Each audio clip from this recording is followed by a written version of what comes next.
কারেন্টের ভাই লোডশেডিং এর কারণে একটা ফ্যান কিনে নিয়ে আসলাম, একটা ব্যাটারি কিনে নিয়ে আসলাম। মোট খরচ হলো আমার 10,000 টাকা ভাই। 10,000 টাকায় আমার জ্বলে গেল।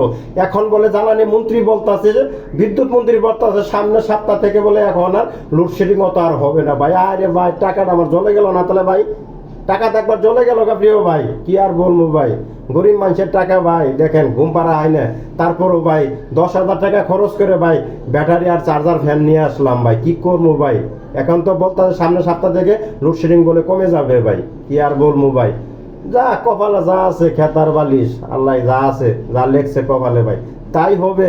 কি আর গরিব মানুষ ভাই, কষ্টের গার্মেন্টসে চাকরি করি আমরা, কষ্ট করে এত গরম গেছে ভাই, এটা তো আপনারাও জানেন।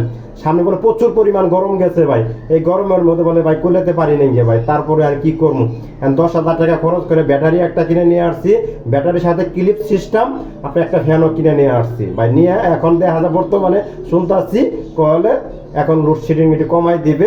এখন আবার আল্লাহ তাআলা দেখেন, আল্লাহ তাআলা এখন সুন্দর করে একটু ঠান্ডা বালাই দিছে ভাই। 2 দিন ধরে বৃষ্টি হইতেছে, কি আর করা যায়। আল্লাহ রহমানের রাহিম, আল্লাহ যা করে সব ভালোর জন্যই করে। সবাই দোয়া করবেন ইনশাআল্লাহ আমাদের গার্মেন্টস শ্রমিকের লাগে।